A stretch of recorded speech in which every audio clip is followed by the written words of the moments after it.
Bonsoir et bienvenue dans Écho dans la nuit, un nouvel épisode de cette émission de littérature et de déclamation sur Radio Campus, la radio de la communauté de l'Université libre de Bruxelles. Ce soir au programme, une petite nouvelle de Coltès intitulée Le Dealer, extraite de son petit livre des années 80, Dans la solitude des champs de coton. Et après, vous aurez droit à la suite des contes des 1001 nuits, la grande série de cet été dans le cadre de cette émission Écho dans la nuit. À tout de suite.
Dans la solitude des champs de coton. Nouvelle par Coltès, intitulée Le Dealer.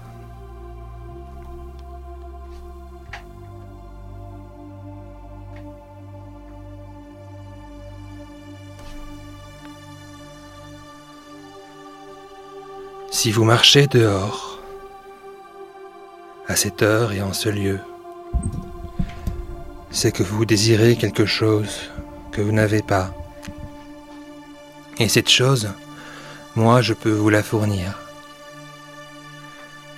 Car si je suis à cette place depuis plus longtemps que vous et pour plus longtemps que vous, et que même cette heure, qui est celle des rapports sauvages entre les hommes et les animaux, ne m'en chasse pas, et c'est que j'ai ce qu'il faut pour satisfaire le désir qui passe devant moi. Et c'est comme un poids dont il faut que je me débarrasse sur quiconque, homme ou animal, qui passe devant moi. C'est pourquoi je m'approche de vous, malgré l'heure, qui est celle où d'ordinaire l'homme et l'animal se jettent sauvagement l'un sur l'autre.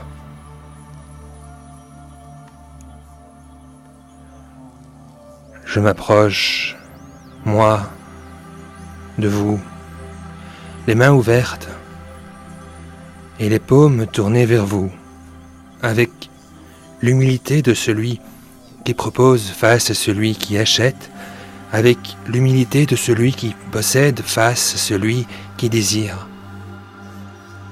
Et je vois votre désir comme on voit une lumière qui s'allume. À une fenêtre, tout en haut d'un immeuble, dans le crépuscule, je m'approche de vous comme le crépuscule approche cette première lumière doucement, respectueusement, presque affectueusement, laissant tout en bas dans la rue l'animal et l'homme tirer sur leur laisse et se montrer sauvagement les dents. Non pas que j'ai deviné ce que vous pouvez désirer, ni que je sois pressé de le connaître, car le désir d'un acheteur est la plus mélancolique chose qui soit, qu'on contemple comme un petit secret qui ne demande qu'à être percé et qu'on prend son temps avant de percer, comme un cadeau que l'on reçoit emballé et dont on prend son temps à tirer la ficelle. Mais c'est que j'ai moi-même désiré depuis le temps que je suis à cette place tout ce que tout homme ou animal peut désirer à cette heure d'obscurité et qui le fait sortir hors de chez lui malgré les grognements sauvages des animaux insatisfaits et des hommes insatisfaits. Voilà pourquoi je sais mieux que l'acheteur inquiet qui garde encore un temps son mystère comme une petite vierge élevée pour être putain, que ce que je vous demanderai, ce que vous me demanderez, je l'ai déjà, et qu'il vous suffit à vous, sans vous sentir blessé, de l'apparente injustice qu'il y a à être le demandeur face à celui qui propose de me le demander.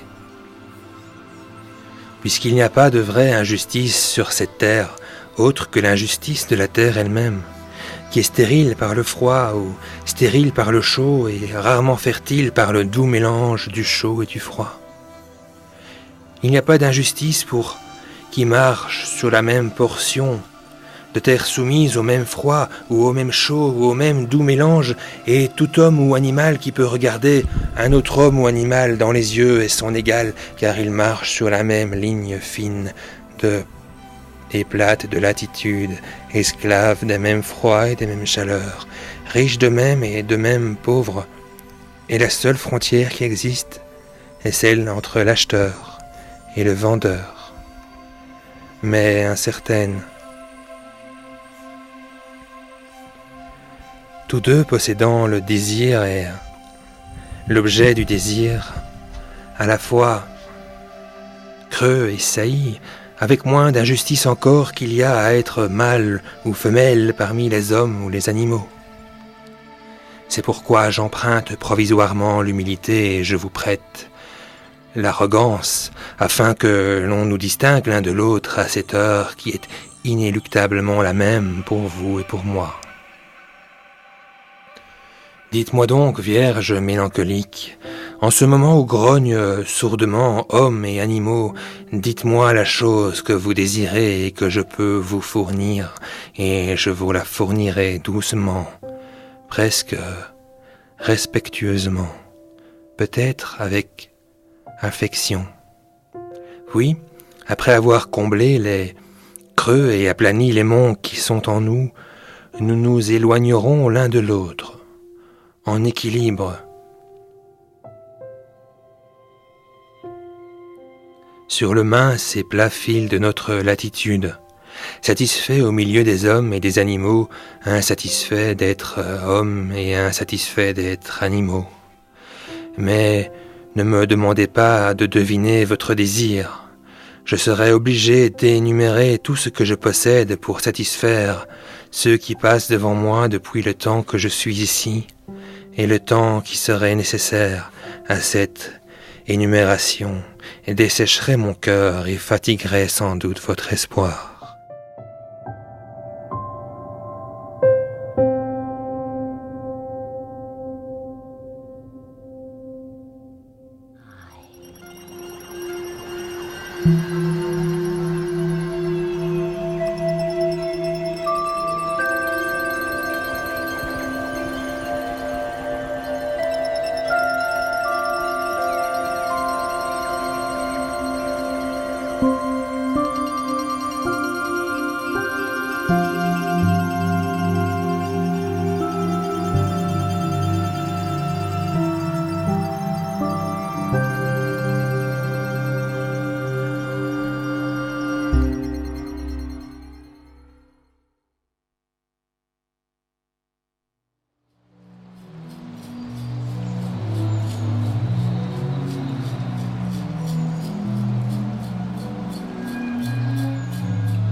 continuation de la lecture des contes des 1001 nuits.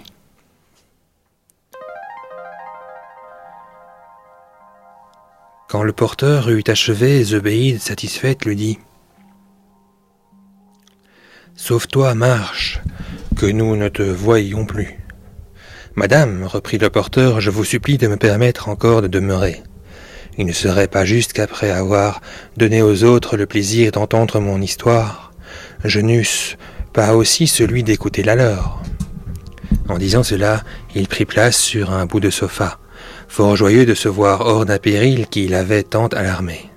Après lui, un des 3 calenders, prenant la parole et s'adressant à Zobéide comme à la principale des 3 dames, et comme à celle qui lui avait commandé de parler, commença ainsi son histoire. Histoire du premier calender, fils de roi. Madame, pour vous apprendre pourquoi j'ai perdu mon œil droit, et la raison qui m'a obligé de prendre l'habit de calender, je vous dirai que je suis né fils de roi. Le roi, mon père, avait un frère qui régnait comme lui dans un état voisin. Ce frère eut 2 enfants, un prince et une princesse, et le prince et moi nous étions à peu près du même âge. Lorsque j'eus fait tous mes exercices, et que le roi mon père m'eut donné une liberté honnête, j'allais régulièrement chaque année voir le roi mon oncle, et je demeurais à sa cour 1 mois ou 2, après quoi je me rendais auprès du roi mon père. Ces voyages nous donnèrent une occasion, au prince mon cousin et à moi, de contracter ensemble une amitié très forte et très particulière. La dernière fois que je le vis, il me reçut avec de plus grandes démonstrations de tendresse qu'il n'avait fait encore en voulant un jour me régaler. Il fit pour cela des préparatifs extraordinaires. Nous fûmes longtemps à table,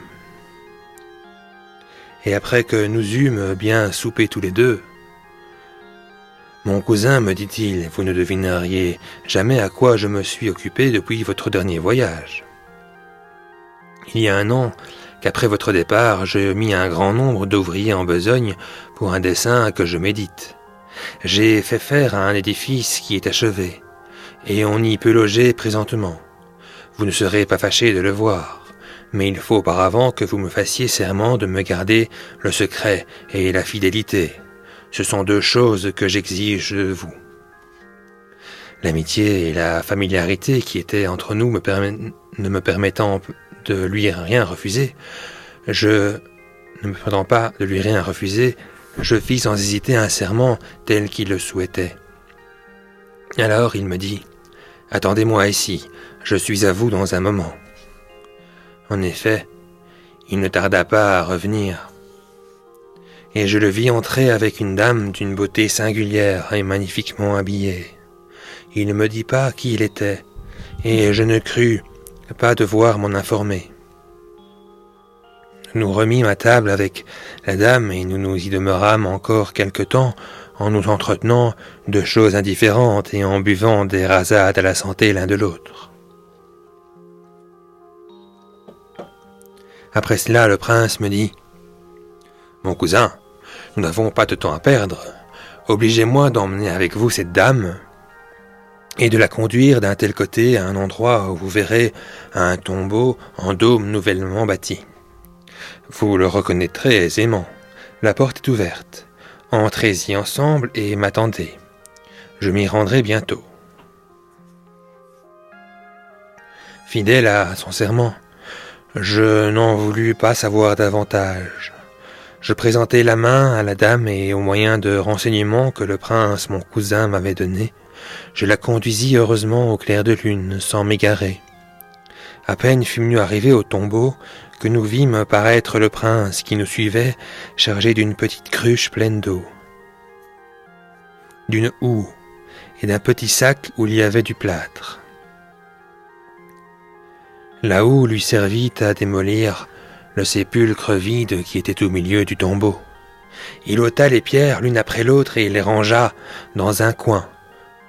Et quand il les eut toutes ôtées, il creusa la terre et je vis une trappe qui était sous le sépulcre.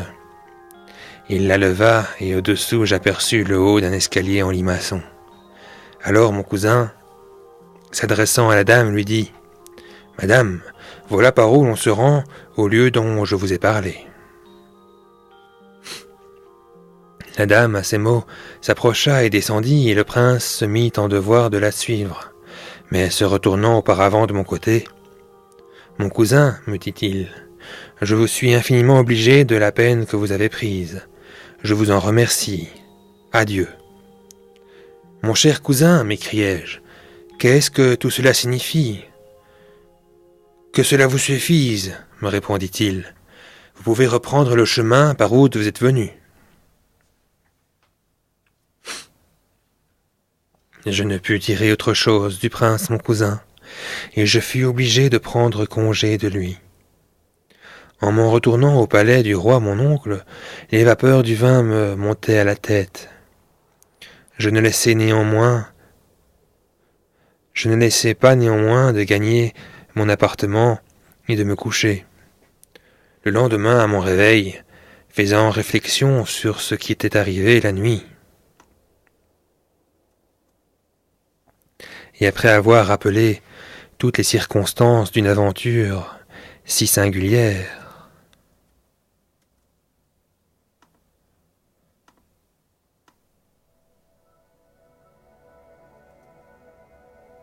il me sembla que c'était un songe. Prévenu de cette pensée, j'envoyai savoir si le prince mon cousin était en état d'être.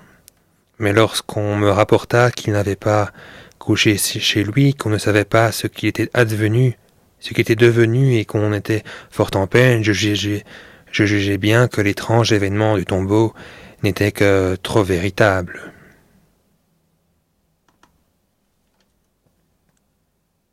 J'en fus vivement affligé, et me dérobant à tout le monde, je me rendis secrètement au cimetière public où il y avait une infinité de tombeaux semblables à celui que j'avais vu. Je passai la journée à les considérer l'un après l'autre, mais je ne pus démêler celui que je cherchais, et je fis, durant 4 jours, la même recherche, inutilement. Il faut savoir que, pendant ce temps-là, le roi, mon oncle, était absent. Il y avait plusieurs jours qu'il était à la chasse. Je m'ennuyai de l'attendre et, après avoir prié ses ministres de lui faire mes excuses à son retour, je partis de son palais pour me rendre à la cour de mon père, dont je n'avais pas coutume d'être éloigné si longtemps. Je laissai les ministres du roi mon oncle fort en peine d'apprendre ce qu'était devenu le prince son cousin, mon cousin, mais pour ne pas violer le serment que j'avais fait de lui garder de secret, je n'osai les tirer d'inquiétude et ne voulus rien leur communiquer de ce que je savais. J'arrivai à la capitale où le roi, mon père, faisait sa résidence et contre l'ordinaire, je trouvai à la porte de son palais une grosse garde, dont je fus environné en entrant. J'en demandai la raison et l'officier, prenant la parole, me répondit « Prince, l'armée a reconnu le grand vizir à la place du roi votre père, qui n'est plus, et je vous arrête prisonnier de la part du nouveau roi. » À ces mots, les gardes se saisirent de moi et me conduisirent devant le tyran. Jugez, madame, de ma surprise et de ma douleur. Ce rebelle vizir avait conçu pour moi une forte haine qu'il nourrissait depuis longtemps. En voici le sujet. Dans ma plus tendre jeunesse, j'aimais à tirer de l'arbalète. J'en tenais une un jour au haut du palais sur la terrasse et je me divertissais à en tirer. Il se présenta un oiseau devant moi, je le mirai mais je le manquai, et la flèche par hasard alla donner droit contre l'œil du vizir qui prenait l'air sur la terrasse de sa maison et le creva. Lorsque j'appris ce malheur, j'en fis faire des excuses au vizir et je lui en fis moi-même. Mais il ne laissa pas d'en conserver un vif ressentiment, dont il me donnait des marques quand l'occasion s'en présentait. Il le fit éclater d'une manière barbare quand il me vit en son pouvoir. Il vint à moi comme un furieux, sitôt qu'il m'aperçut, et enfonçant ses doigts dans mon œil droit, il l'arracha lui-même. Voilà par quelle aventure je suis borgne. Mais l'usurpateur ne borna pas là sa cruauté. Il me fit enfermer dans une caisse et ordonna au bourreau de me porter en cet état fort loin du palais et de m'abandonner aux assauts de proie après m'avoir coupé la tête. Le bourreau, accompagné d'un autre homme, monta à cheval, chargé de la caisse, et s'arrêta dans la campagne pour exécuter son ordre. Mais je fis si bien par mes prières et par mes larmes que j'excitai sa compassion. « Allez, me dit-il, sortez promptement du royaume, et gardez-vous bien d'y revenir, car vous y rencontreriez votre perte, et vous seriez cause de la mienne. » Je le remerciai de la grâce qu'il me faisait, et je ne fus pas plutôt seul que je me consolai d'avoir perdu mon œil en songeant que j'avais évité un plus grand malheur. Dans l'état où j'étais, je ne faisais pas beaucoup de chemin. Je me retirais en des lieux écartés pendant le jour et je marchais la nuit autant que mes forces me le pouvaient permettre. J'arrivai enfin dans les états du roi mon oncle et je me rendis à sa capitale.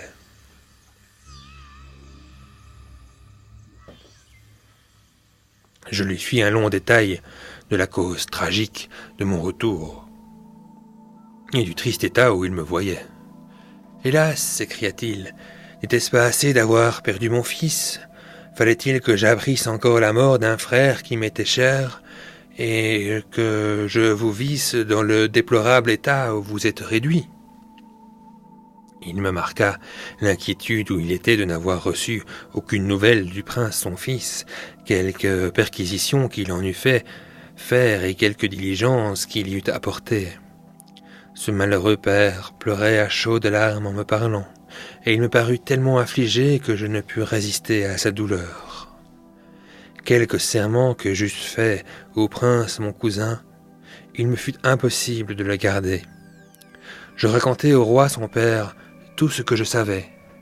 Le roi m'écouta avec quelque sorte de consolation, et quand j'eus achevé, « Mon neveu, me dit-il, le récit que vous venez de me faire me donne quelque espérance. J'ai su que mon fils faisait bâtir ce tombeau, et je sais à peu près à quel endroit. Avec l'idée qui vous en est restée, je me flatte que nous le trouverons. Mais puisqu'il l'a fait faire secrètement et qu'il a exigé de vous le secret, je suis d'avis que nous n'allions chercher tous les deux seuls pour éviter l'éclat. »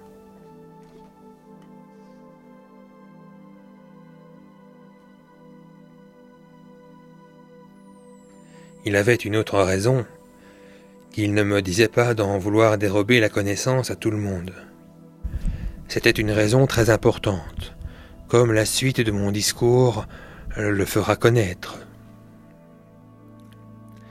Nous nous déguisâmes l'un et l'autre, et nous sortîmes par une porte du jardin qui ouvrait sur la campagne. Nous fûmes assez heureux pour trouver bientôt ce que nous cherchions. Je reconnus le tombeau, et j'en eus d'autant plus de joie que je l'avais en vain cherché longtemps. Nous y entrâmes, et nous trouvâmes la trappe de fer abattue sur l'entrée de l'escalier. Nous eûmes de la peine à la lever parce que le prince l'avait scellée dedans avec le plâtre et l'eau dont j'ai parlé, mais enfin nous la levâmes. Le roi, mon oncle, descendit le premier. Je le suivis et nous descendîmes environ 50 degrés. Quand nous fûmes au bas de l'escalier, nous nous trouvâmes dans une espèce d'antichambre, remplie d'une fumée épaisse et de mauvaise odeur, et dont la lumière que rendait un très beau lustre était obscurcie. De cette antichambre, nous passâmes dans une chambre fort grande, soutenue de grosses colonnes et éclairée de plusieurs autres lustres. Il y avait une citerne au milieu, et l'on voyait plusieurs sortes de provisions de bouche rangées d'un côté. Nous fûmes assez surpris de n'y voir personne. Il y avait en face un sofa assez élevé, où l'on montait par quelques degrés, et au-dessus duquel paraissait un lit fort large, et dont les rideaux étaient fermés. Le roi monta, et, les ayant ouverts, il aperçut le prince, son fils et la dame couchés ensemble, mais brûlés et changés en charbon, comme si on les eût jetés dans un grand feu, et qu'on les eût retirés avant qu'ils fussent consumés. Ce qui me surprit plus que toute autre chose, c'est qu'à ce spectacle, qui faisait horreur, le roi mon oncle, au lieu de témoigner de l'affliction en voyant le prince, son fils, dans un état si affreux, lui cracha au visage, en lui disant d'un air indigné « Voilà quel est le châtiment de ce monde, mais celui de l'autre durera éternellement. » Il ne se contenta pas d'avoir prononcé ces paroles. Il se déchaussa et donna sur la joue de son fils un grand coup de sa pantoufle. Je ne puis vous exprimer, madame, quel fut mon étonnement lorsque je vis le roi mon oncle maltraiter ainsi le prince, son fils, après sa mort. « Sire, lui dis-je, quelque douleur qu'un objet si funeste soit capable de me causer, je ne laisse pas de la surprendre pour... Demandez à votre majesté quel crime peut avoir commis le prince, mon cousin, pour mériter que vous traitiez ainsi son cadavre. »« Mon neveu, me répondit le roi, je vous dirai que mon fils, indigne de porter ce nom, aima ma sœur dès ses premières années, et que sa sœur l'aima de même. Je ne me posais point leur amitié naissante parce que je ne prévoyais pas le mal qui en pourrait arriver, et qui aurait pu le prévoir. Cette tendresse augmenta avec l'âge et parvint à un point que j'en craignais enfin la suite. J'y apportai alors le remède qui était en mon pouvoir. Je ne me contentais pas de prendre mon fils en particulier et de lui faire une forte réprimande, en lui représentant l'horreur de la passion dans laquelle il s'engageait, et la honte éternelle dont il avait couvrir ma famille, s'il persistait dans des sentiments si criminels. Je représentais ces mêmes choses à ma fille, et je la renfermée de sorte qu'elle n'eut plus de communication avec son frère. Mais la malheureuse avait avalé le poison, et tous les obstacles que put mettre ma prudence à leur amour ne servirent qu'à l'irriter. Mon fils, persuadé que sa sœur était toujours la même pour lui, et sous prétexte de se faire bâtir un tombeau, fit préparer cette demeure souterraine, dans l'espérance de trouver un jour l'occasion d'enlever le coupable objet de sa flamme et de l'amener ici. Il a choisi le temps de mon absence pour forcer la retraite où était sa sœur, et c'est une circonstance que mon honneur ne m'a pas permis de publier.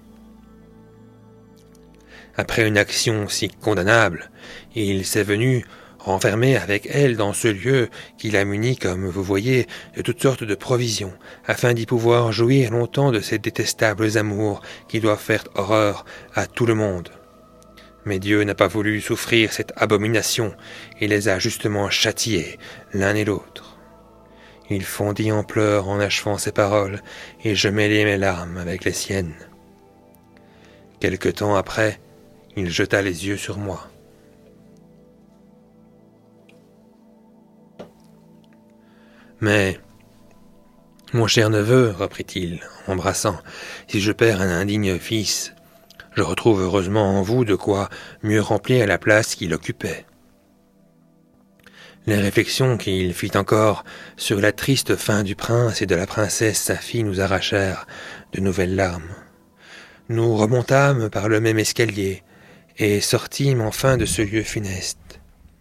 Nous abaissâmes la trappe de fer et la couvrîmes de terre et des matériaux dont le sépulcre avait été bâti afin de cacher, autant qu'il nous était possible, un effet si terrible de la colère de Dieu. Il n'y avait pas longtemps que nous étions de retour au palais, sans que personne se fût aperçu de notre absence, lorsque nous entendîmes un bruit confus de trompettes, de timbales, de tambours et d'autres instruments de guerre. Une poussière épaisse, dont l'air était obscurci, nous apprit bientôt ce que c'était, et nous annonça l'arrivée d'une armée formidable. C'était le même vizir qui avait détrôné mon père et usurpé ses états, qui venait pour s'emparer aussi de ceux du roi mon oncle, avec des troupes innombrables. Ce prince, qui n'avait alors que sa garde ordinaire, ne put résister à tant d'ennemis. Ils investirent la ville, et comme les portes leur furent ouvertes sans résistance, ils eurent peu de peine à s'en rendre maîtres. Ils n'en eurent pas davantage à pénétrer jusqu'au palais du roi mon oncle, qui se mit en défense. Mais il fut tué, après avoir vendu chèrement sa vie. De mon côté, je combattis quelque temps. Me voyant bien qu'il fallait céder à la force, je songeai à me retirer, et j'eus le bonheur de me sauver par des détours et de me rendre chez un officier du roi, dont la fidélité m'était connue. Accablé de douleur, persécuté par la fortune, j'eus recours à un stratagème, qui était la seule ressource qui me restait pour me conserver la vie. Je me fis raser la barbe et les sourcils, et ayant pris l'habit de Calender, je sortis de la ville sans que personne ne me reconnût. Après cela, il me fut aisé de m'éloigner du royaume du roi mon oncle, en marchant par des chemins écartés. J'évitais de passer par les villes, jusqu'à ce qu'étant arrivé dans l'empire du puissant commandeur des croyants, le glorieux et renommé calife Haroun al-Rachid, je cessai de craindre. Alors, me consultant sur ce que j'avais à faire, je pris la résolution de venir à Bagdad pour me jeter aux pieds de ce grand monarque, dont on vante partout la générosité. Je le toucherai, dirais-je, par le récit d'une histoire aussi surprenante que la mienne. Il aura pitié sans doute d'un malheureux prince et je n'implorerai pas vainement son appui. Après un voyage de plusieurs mois, je suis arrivé aujourd'hui à la porte de cette ville. Je suis entré sur la fin du jour. Et, m'étant un peu arrêté pour reprendre mes esprits et délibérer de quel côté je tournerai mes pas, cet autre Calender que voici près de moi arriva aussi en voyageur. Il me salue, je le salue de même. « À vous voir, lui dis-je, vous êtes étranger comme moi. » Il me répond que je ne me trompe pas. Dans le moment qu'il me fait cette réponse, le troisième Calender que vous voyez survient. Il nous salue et fait connaître qu'il est aussi étranger et nouveau venu à Bagdad. Comme frères, nous nous joignons ensemble et nous résolvons de ne pas nous séparer. Cependant, il était tard et nous ne savions où aller loger dans une ville où nous n'avions aucune habitude et où nous n'étions jamais venus. Mais notre bonne fortune nous ayant conduits devant votre porte, nous avons pris la liberté de frapper. Vous nous avez reçus avec tant de charité et de bonté que nous ne pouvons assez vous en remercier. Voilà, madame, ajouta-t-il, ce que vous m'avez commandé de vous raconter. Pourquoi j'ai perdu mon œil droit, pourquoi j'ai la barbe et les sourcils ras, et pourquoi je suis en ce moment chez vous. C'est assez, dit Zobéide, nous sommes contentes. Retirez-vous où il vous plaira. Le Calender s'en excusa et supplia la dame de lui permettre de demeurer pour avoir la satisfaction d'entendre l'histoire de ses deux confrères, qu'il ne pouvait, disait-il, abandonner honnêtement, et celle des 3 autres personnes de la compagnie. L'histoire du premier Calender parut étrange à toute la compagnie, et particulièrement au calife. La présence des esclaves avec leurs sabres à la main ne l'empêcha pas de dire tout bas au vizir « Depuis que je me connais, j'ai bien entendu des histoires, mais je n'en ai rien ouï qui approchât de celle de ce Calender. » Pendant qu'il parlait ainsi, le second Calender prit la parole, et s'adressant à Zobéide,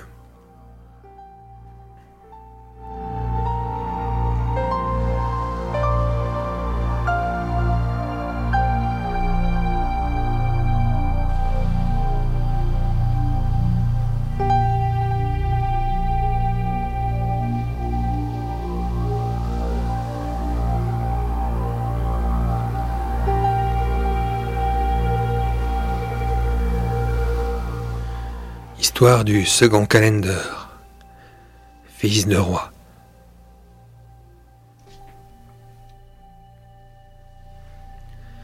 Madame, dit-il, pour obéir à votre commandement et vous apprendre par quelle étrange aventure je suis devenu borgne de l'œil droit, il faut que je vous conte toute l'histoire de ma vie.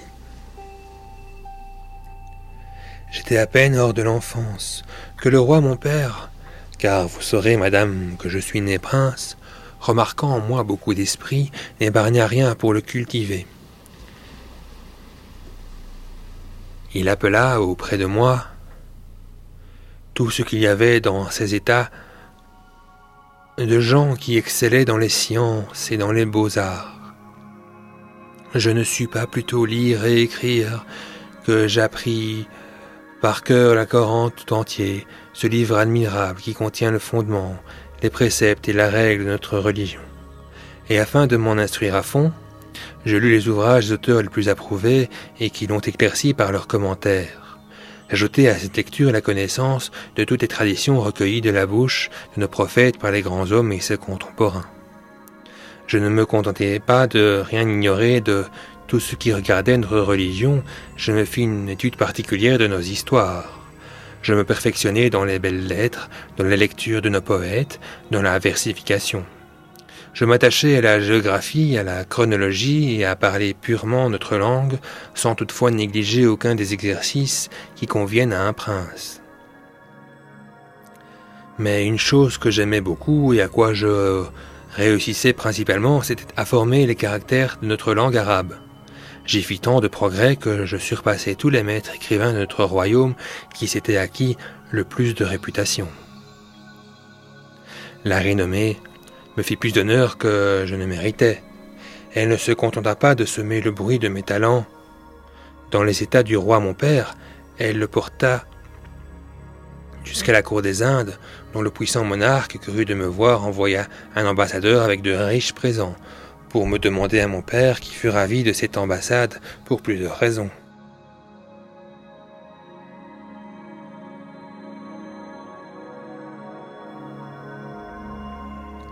Il était persuadé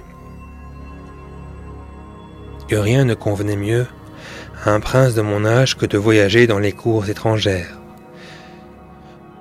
Et d'ailleurs, il était bien aise de s'attirer l'amitié du sultan des Indes. Je partis donc avec l'ambassadeur, mais avec peu d'équipage à cause de la longueur et de la difficulté des chemins.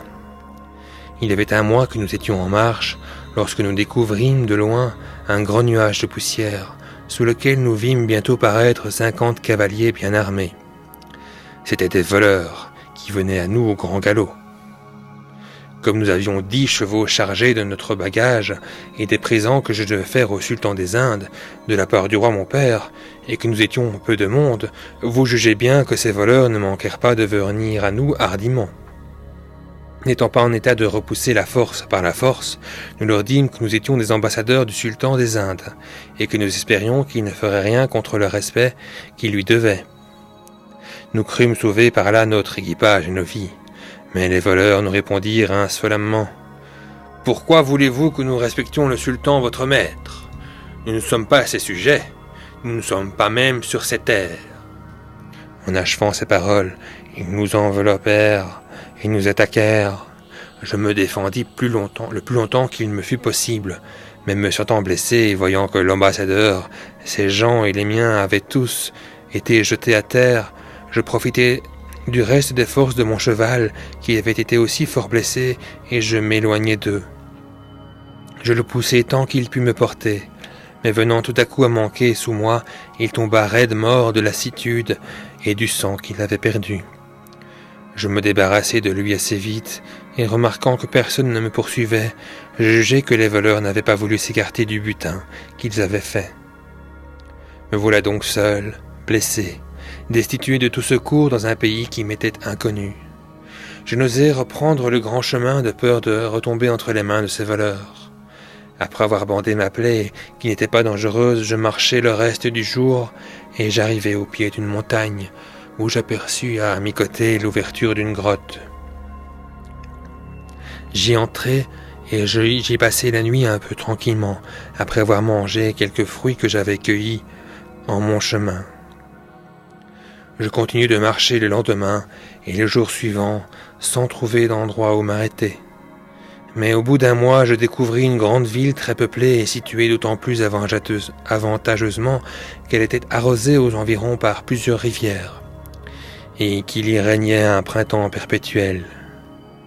Les objets agréables qui se présentèrent alors à mes yeux me causèrent de la joie, et suspendirent pour quelques moments la tristesse mortelle où j'étais de me voir en l'état où je me trouvais. J'avais le visage, les mains et les pieds d'une couleur basanée car le soleil me les avait brûlés. À force de marcher, ma chaussure s'était usée et j'avais été réduit à marcher nu-pieds. Outre cela, mes habits étaient tout en lambeaux. J'entrai dans la ville pour prendre langue et m'informer du lieu où j'étais. Je m'adressais à un tailleur qui travaillait à sa boutique. À ma jeunesse et à mon air qui marquait autre chose que je ne paraissais, il me fit asseoir près de lui. Il me demanda qui j'étais, d'où je venais et ce qui m'avait amené. Je ne lui déguisai rien de tout ce qui m'était arrivé et ne fis pas même difficulté de lui découvrir ma condition. Le tailleur m'écouta avec attention. Mais lorsque j'eus achevé de parler, au lieu de me donner de la consolation, il augmenta mes chagrins. « Gardez-vous bien, me dit-il, de faire confidence à personne de ce que vous venez de m'apprendre, car le prince qui règne en ces lieux est le plus grand ennemi qu'est le roi votre père, et il vous ferait sans doute quelque outrage s'il était informé de votre arrivée en cette ville. » Je ne doutais point de la sincérité du tailleur quand il m'eut nommé prince. Mais comme l'inimité qui est entre père et lui n'a pas de rapport avec mes aventures, vous trouverez bon, madame, que je le passe sous silence. Je remerciai le tailleur de l'avis qu'il me donnait, et lui témoignai que je m'en remettais entièrement à ses bons conseils, et que je n'oublierais jamais le plaisir qu'il me ferait. Comme il jugeait que je ne devais pas manquer d'appétit, il me fit apporter à manger, et m'offrit même un logement chez lui, ce que j'acceptai. Quelques jours après mon arrivée, remarquant que j'étais assez remis de la fatigue du long et pénible voyage que je venais de faire, et n'ignorant pas que la plupart des princes de notre religion, par précaution contre les revers de la fortune, apprennent quelque art ou quelque métier pour s'en servir en cas de besoin, il me demanda si je savais quelqu'un dont je pusse vivre sans être à charge à personne. Je lui répondis que je savais l'un et l'autre droit, et que j'étais grammairien poète, et surtout que j'écrivais parfaitement bien. « Avec tout ce que vous venez de dire, répliqua-t-il, vous ne gagnerez pas dans ce pays-ci de quoi vous avoir un morceau de pain. Rien n'est ici plus inutile que ces sortes de connaissances. Si vous voulez suivre mon conseil, ajouta-t-il, vous prendrez un habit court, et comme vous me paraissez robuste et d'une bonne constitution, vous irez dans la forêt prochaine faire du bois à brûler. Vous viendrez l'exposer en vente à la place, et je vous assure que vous ferez un petit revenu, dont vous vivrez indépendamment de personne. Par ce moyen, vous vous mettrez en état d'attendre que le ciel vous soit favorable et qu'il dissipe le nuage de mauvaise fortune qui traverse le bonheur de votre vie et vous oblige à cacher votre naissance. Je me charge de vous faire trouver une corde et une cognée. La crainte d'être reconnu et la nécessité de vivre me déterminèrent à prendre ce parti malgré la bassesse et la peine qui étaient attachées.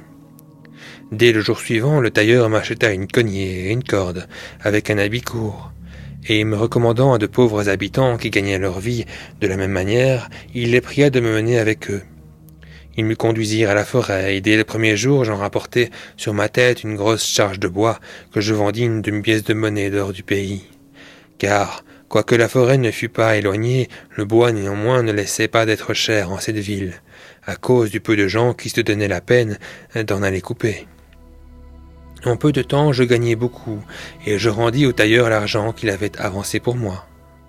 Il y avait déjà plus d'une année que je vivais de cette sorte, lorsqu'un jour, ayant pénétré dans la forêt plus avant que de coutume, j'arrivai dans un endroit fort agréable, où je me mis à couper du bois. En arrachant une racine d'arbre, j'aperçus un anneau de fer attaché à une trappe de même métal. Je jetai aussitôt la terre qui la couvrait. Je la levai et je vis un escalier par où je descendis avec ma cognée. Quand je fus au bas de l'escalier, je me trouvai dans un vaste palais, qui me causa une grande admiration par la lumière qui l'éclairait.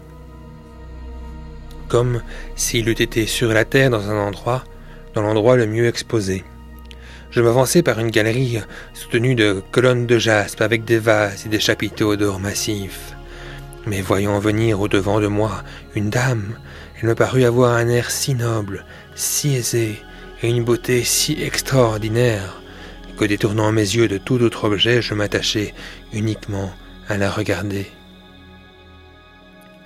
Pour épargner à la belle dame de venir jusqu'à moi, je me hâtai de la joindre, et dans le temps que je lui faisais une profonde révérence, elle me dit « Qui êtes-vous? Êtes-vous homme ou génie ?»« Je suis homme, madame, » lui répondis-je en me relevant, « et je n'ai point de commerce avec les génies. »« Par quelle aventure, reprit-elle avec un grand soupir, vous trouvez-vous ici? Il y a 25 ans que j'y demeure, et pendant tout ce temps-là, je n'y ai vu d'autre homme que vous. » Sa grande beauté, qui m'avait déjà donné dans la vue sa douceur et l'honnêteté avec laquelle elle me recevait, me donnèrent la hardiesse de lui dire « Madame, avant que j'aie l'honneur de satisfaire votre curiosité, permettez-moi de vous dire que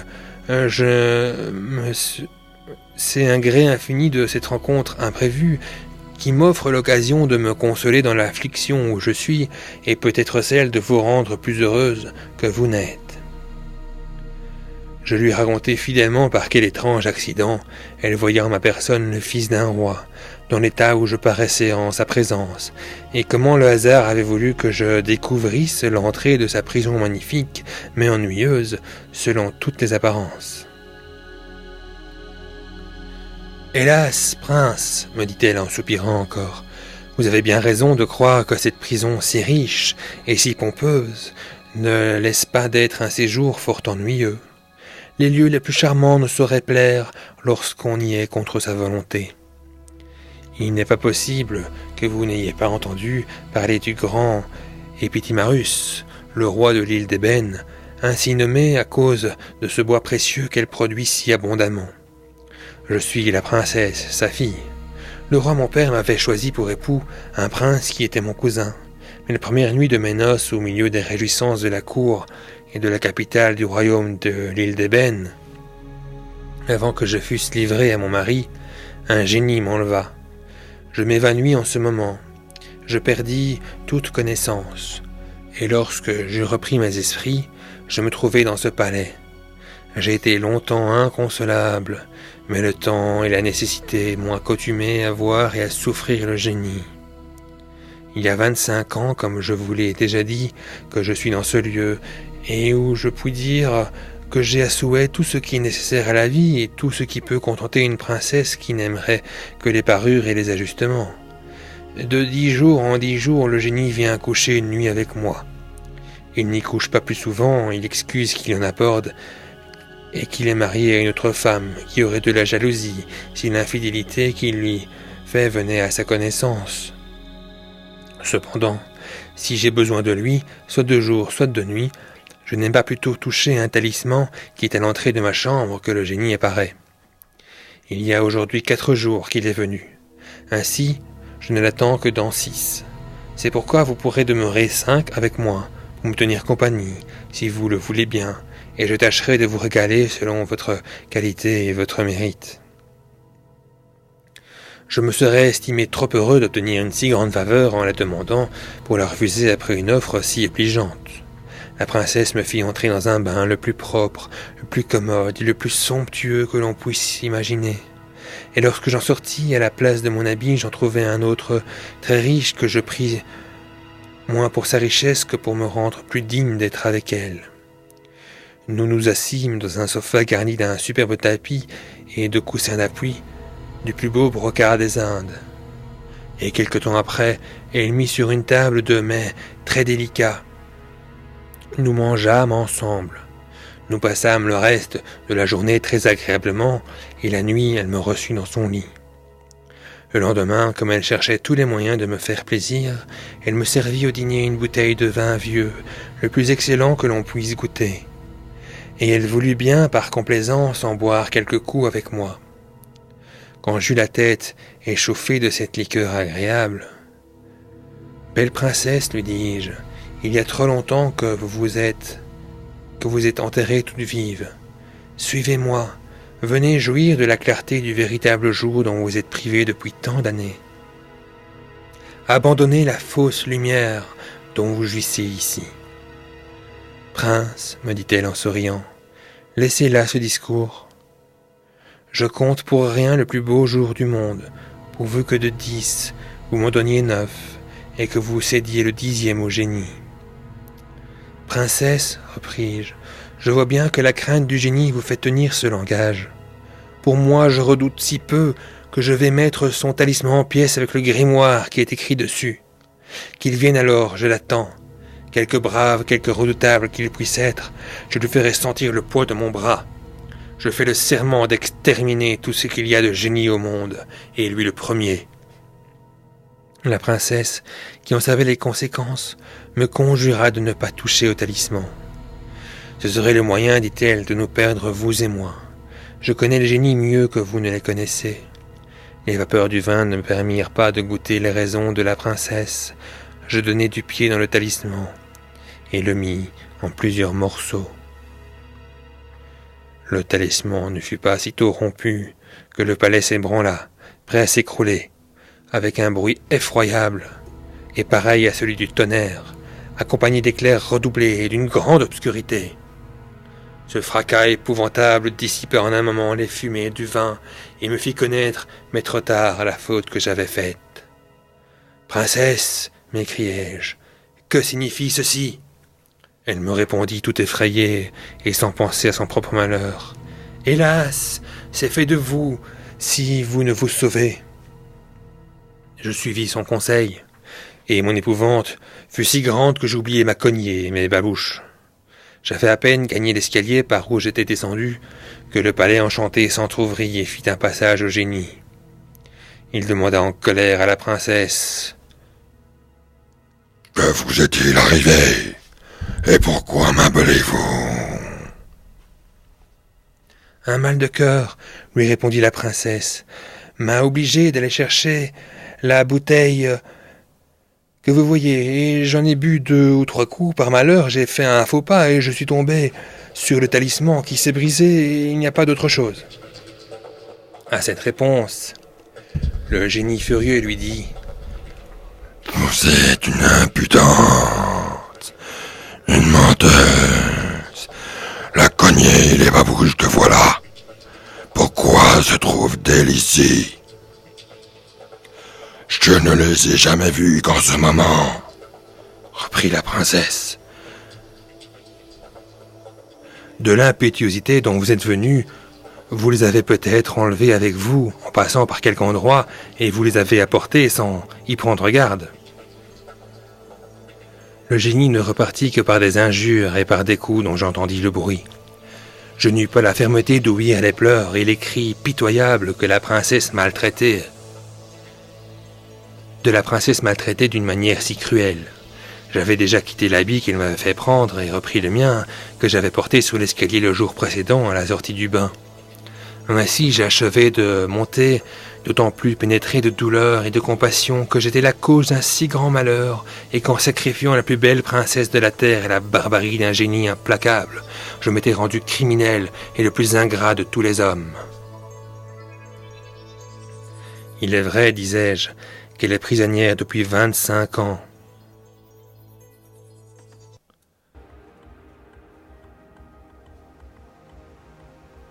Mais la liberté à part, elle n'avait rien à désirer pour être heureuse.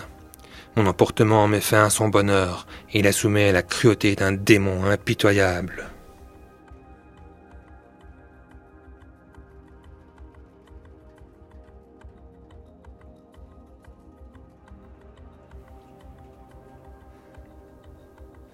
J'abaissai la trappe, la recouvris de terre et je retournai à la ville avec une charge de bois que j'accommodai sans savoir ce que je faisais, tant j'étais troublé et affligé.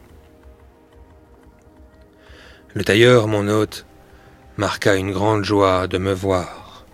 « Votre absence, me dit-il, m'a causé beaucoup d'inquiétude à cause du secret de votre naissance que vous m'avez confié. Je ne savais ce que je devais penser, et je craignais que quelqu'un ne vous eût reconnu. Dieu soit loué de votre retour. Je le remerciai de son zèle et de son affection, mais je ne lui communiquai rien de ce qui m'était arrivé, ni la raison pour laquelle je retournais sans cognée et sans babouche. Je me retirai dans ma chambre, où je me reprochai 1000 fois l'excès de mon imprudence.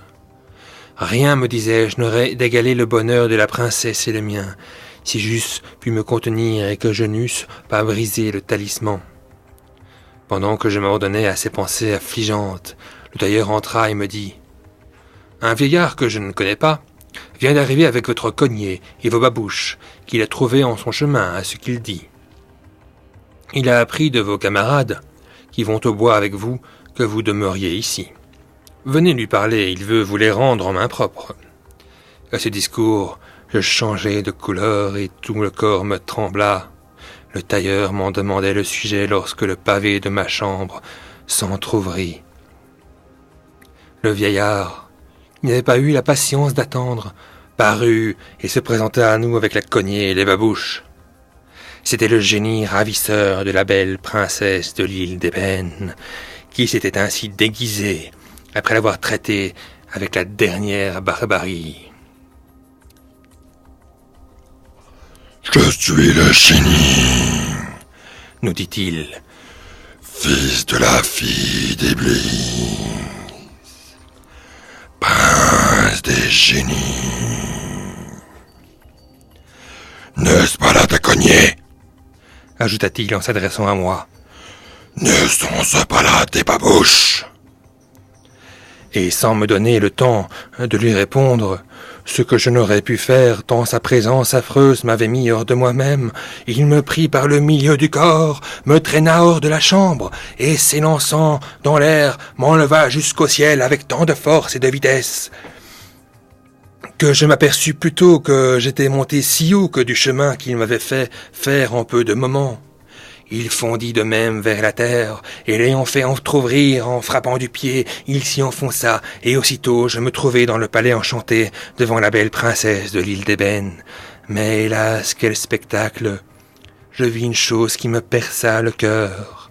Cette princesse était nue, et tout en sang, étendue sur la terre, plus morte que vive, et les joues baignées de larmes.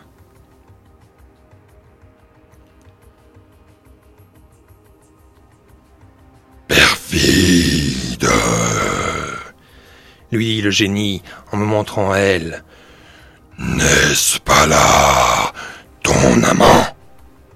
Elle jeta sur moi ses yeux languissants et répondit tristement. Je ne le connais pas. Jamais je ne l'ai vu qu'en ce moment. Quoi? Reprit le génie. Il est la cause que tu es dans l'état où te voilà si justement, et tu oses dire que tu ne le connais pas. Si je ne le connais pas, repartit la princesse, voulez-vous que je fasse un mensonge qui soit la cause de sa perte? Eh bien, dit le génie, en tirant un sabre et le présentant à sa princesse. Si tu ne l'as jamais vu, prends ce sabre et coupe-lui la tête. Hélas, dit la princesse, comment pourrais-je exécuter ce que vous exigez de moi? Mes forces sont tellement épuisées que je ne saurais lever le bras, et quand je le pourrais, aurais-je le courage de donner la mort à une personne que je ne connais point, à un innocent? Ce refus, dit alors le génie à la princesse, me fait connaître tout ton crime. Ensuite, se tournant de mon côté, Et toi, me dit-il, ne la connais-tu pas? j'aurais été le plus ingrat et le plus perfide de tous les hommes si je n'eusse pas eu pour la princesse la même fidélité qu'elle avait pour moi, qui était la cause de son malheur. C'est pourquoi je répondis au génie. Comment la connaîtrais-je, moi qui ne l'ai jamais vue, que cette seule fois?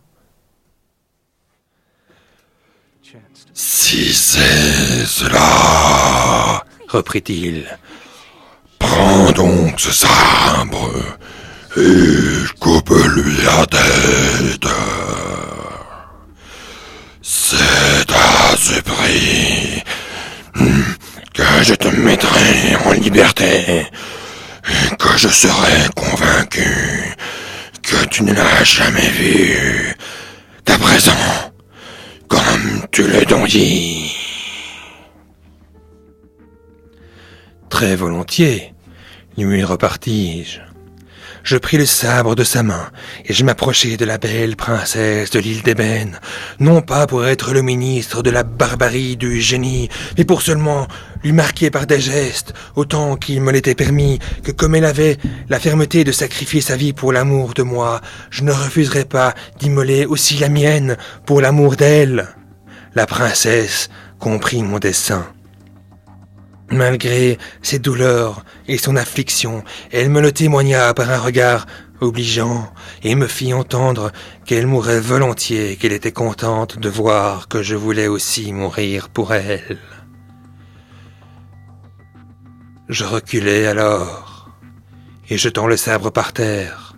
« Je serais, dis-je au génie, éternellement blâmable devant tous les hommes si j'avais la lâcheté de massacrer, je ne dis pas une personne que je ne connais point, mais même une dame comme elle, comme celle que je vois dans l'état où elle est, prête à rendre l'âme. Vous ferez de moi ce qui vous plaira, puisque je suis à votre discrétion, mais je ne puis obéir à votre commandement barbare. » Je vois bien, dit le génie, que vous me bravez l'un et l'autre, et que vous insultez à ma jalousie. Mais par le traitement que je vous ferai, vous connaîtrez tous deux de quoi je suis capable. À ces mots, le monstre reprit le sabre et coupa une des mains de la princesse, qui n'eut que le temps de me faire un signe de l'autre pour me dire un éternel adieu, car le sang qu'elle avait déjà perdu et celui qu'elle perdit alors ne lui permirent pas de vivre plus d'un moment ou deux après cette dernière cruauté dont le spectacle me fit évanouir. Lorsque je fus revenu à moi, je me plaignis au génie de ce qu'il me faisait languir dans l'attente de la mort. « Frappez !» lui dis-je, « je suis prêt à recevoir le coup mortel. Je l'attends de vous comme la plus grande grâce que vous puissiez faire. » Mais au lieu de me l'accorder, « Voilà, me dit-il, de quelle sorte les génies traitent les femmes qu'ils soupçonnent d'infidélité. Elle t'a reçu ici. Si j'étais assuré qu'elle m'eût fait un plus grand outrage, je te ferais périr en ce moment. Mais je me contenterai de te changer en chien, en âne, en lion ou en oiseau. Choisis un de ces changements. Je veux bien te laisser maître du choix. » Ces paroles me donnèrent quelque espérance de fléchir. « Ô génie, lui dis-je, modérez votre colère. Et puisque vous ne voulez pas m'ôter la vie, accordez-la moi généreusement. Je me souviendrai toujours de votre clémence, si vous me pardonnez, de même que le meilleur homme du monde pardonna à un de ses voisins qui lui portait une envie mortelle. » Le génie me demanda ce qui s'était passé entre ces deux voisins, et en me disant qu'il voulait bien avoir la patience d'écouter cette histoire, voici de quelle manière je lui en fis le récit. Je crois, madame, que vous ne serez pas fâchée que je vous la raconte aussi. Histoire de l'envieux et de l'envié.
So right out there,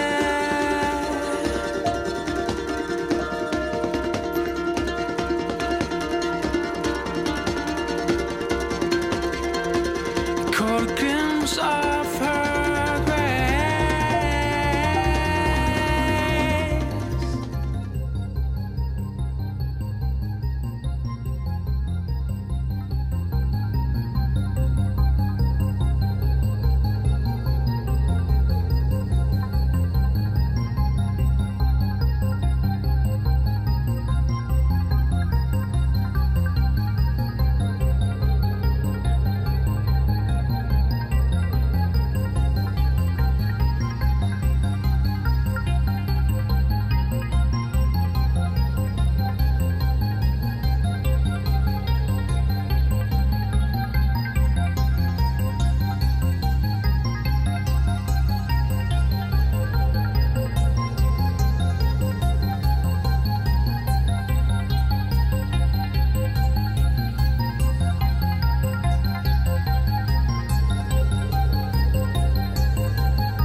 1h11 sur Radio Campus.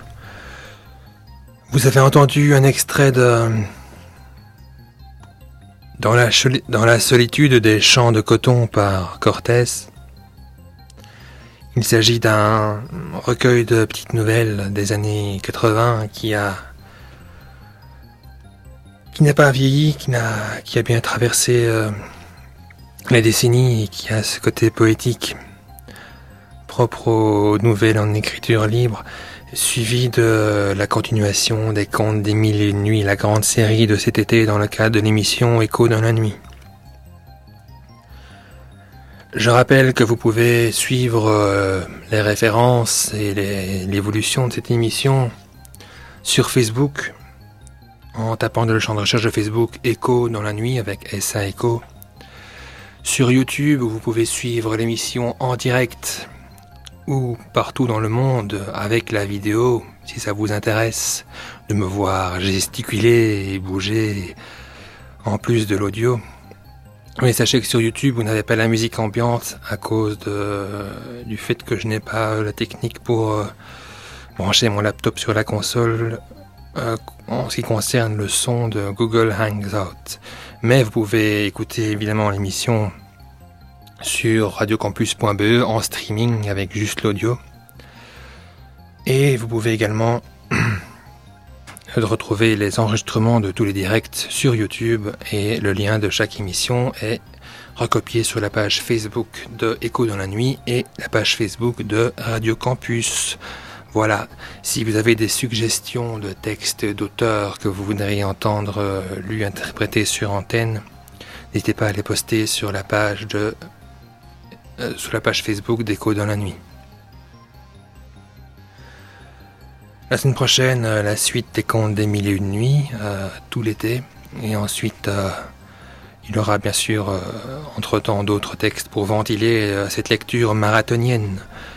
Voilà, je vous souhaite à toutes et à tous une excellente nuit, de faire de beaux rêves. Et je vous donne rendez-vous dimanche à minuit, en forme. Et après une longue semaine qui va s'avérer, j'espère pour vous, très fructueuse et très agréable. Voilà, bonne nuit, à tout bientôt.